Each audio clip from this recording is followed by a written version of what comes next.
Vous vous présentez aujourd'hui donc aux élections départementales. Pouvez-vous nous présenter ce Seine-et-Marne rassemblé? Sarah, vas-y. Eh bien, Seine-et-Marne rassemblé, comme son nom l'indique, nous sommes rassemblés. Nous sommes rassemblés sous une étiquette, une famille politique un petit peu étendue, avec des Républicains, des UDI, des Agir et également divers droites. Nous avons des binômes très dynamiques qui ont envie de travailler pour la Seine-et-Marne pour ces 6 futures années. Et j'espère que les élections vont bien se passer. Nous avons les mêmes envies pour les Seine-et-Marnais, les mêmes envies pour notre beau territoire de Seine-et-Marne. Donc voilà, j'espère que tout se passera bien et que nous recueillerons un maximum de voix pour continuer ce beau travail que nous avons déjà effectué depuis la première mandature de mars 2015.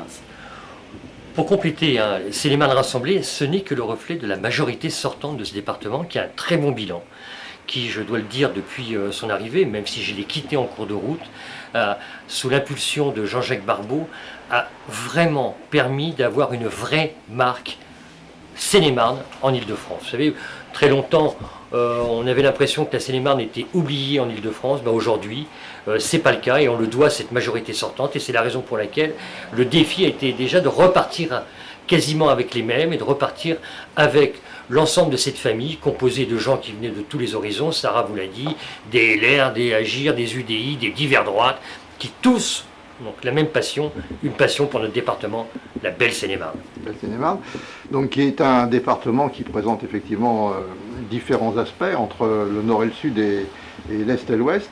Vous représentez le canton de Meaux, donc qui est plutôt sur la partie est, un peu plus rural que la partie ouest. Comment allez-vous justement faire pour représenter à la fois un canton rural et une Seine-et-Marne qui peut être très urbanisée à l'ouest ou au nord-ouest plus qu'au sud? Mais toute une question d'équilibre, trouver l'équilibre dans notre territoire. C'est le défi qu'a relevé en partie la majorité sortante. C'est le défi qui attend cette nouvelle majorité, l'amplifier, c'est trouver l'équilibre entre tous nos territoires. Meaux est au cœur, vous avez raison, est au cœur de toutes ces préoccupations, à la fois parce qu'elle connaît les problèmes de transport, parce qu'on est loin de Paris, elle connaît aussi ses problèmes d'environnement, parce qu'on a en périphérie des zones d'enfouissement qui se font, mais aussi en termes de développement économique et tout. Eh bien, tout ceci, on mettra au cœur, bien sûr, de nos combats, Meaux, au cœur de la Seine-et-Marne. Et pour compléter, je voudrais dire que lorsque nous avons été élus en mars 2015 et que Jean-Jacques Barbeau est devenu président, il a mis la ruralité vraiment au cœur des préoccupations. C'est l'un des premiers enjeux. Donc il n'y a pas de raison que ça ne continue pas. C'est très important pour nous, Jean-François Parigi et moi-même, et pour tous les élus de notre famille politique de Seine-et-Marne rassemblée, de ne jamais abandonner cette ruralité, puisqu'on sait que le département de Seine-et-Marne a cette caractéristique principale d'être effectivement un département très rural. Donc, comme l'a dit Jean-François, il faudra toujours veiller à ce juste équilibre pour qu'aucun Seine-et-Marnais soit mis de côté. Le mandat, évidemment, est général, mais est-ce que l'un comme l'autre, vous sentez une appétence pour un domaine particulier, madame, pour être... Moi, évidemment, le domaine particulier, c'est l'éducation, puisque je suis directrice d'une école à Meaux, à Beauval, située en REP+, et particulièrement, bien évidemment, pour le département, les collèges. Donc, je mets un point d'honneur à accompagner nos 128 collèges de Seine-et-Marne depuis maintenant 6 ans avec différents projets. Donc ce projet très important depuis 2018 d'une plateforme numérique pour accompagner les élèves, mais également les enseignants et les parents dans une aide aux devoirs et un sujet vraiment d'actualité depuis le début de cette crise sanitaire. Mais j'ai aussi le sujet du handicap qui me tient à cœur.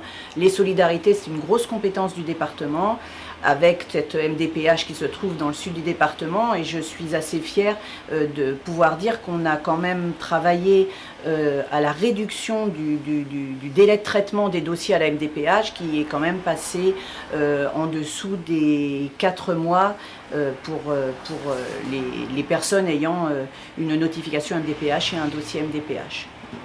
Et vous, M. Parigi, vous avez une approche Sarah particulière? vient de tout dire, Bon. mais en un mot, moi ce que je pense, c'est qu'on ne peut arriver à ça déjà qu'avec une rigueur budgétaire maintenue, comme elle l'a été pendant ce mandat. Donc il faut continuer sur cette voie.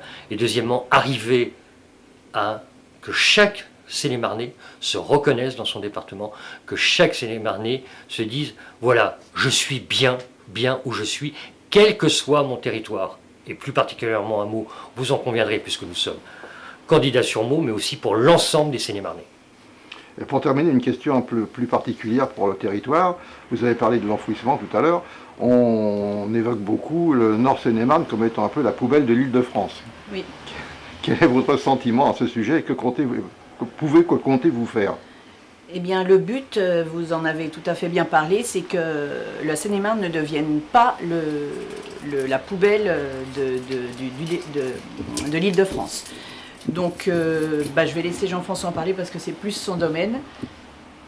Non, vous l'avez dit, déjà parler de poubelle pour mon département, rien que ça, moi ça me choque.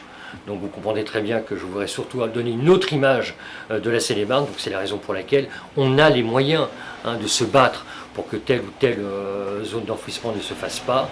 C'est un combat qui est compliqué, parce que derrière, il y a souvent, on vous met en avant l'intérêt général. C'est vrai que la construction du Grand Paris, l'organisation des Jeux Olympiques font qu'il y a des ordures qu'il faut bien quelque part traiter, enfouir. Ça, je le comprends, mais pas que chez nous. Surtout dans des conditions appropriées. Ce qui n'est pas obligatoirement le cas aujourd'hui, où souvent les élus se retrouvent devant le fait accompli, et ça c'est des choses qui sont insupportables. Donc c'est la raison pour laquelle on se battra. Il y a certainement aujourd'hui des moyens pour y arriver. Tout au long de la campagne, je serai certainement amené à en parler.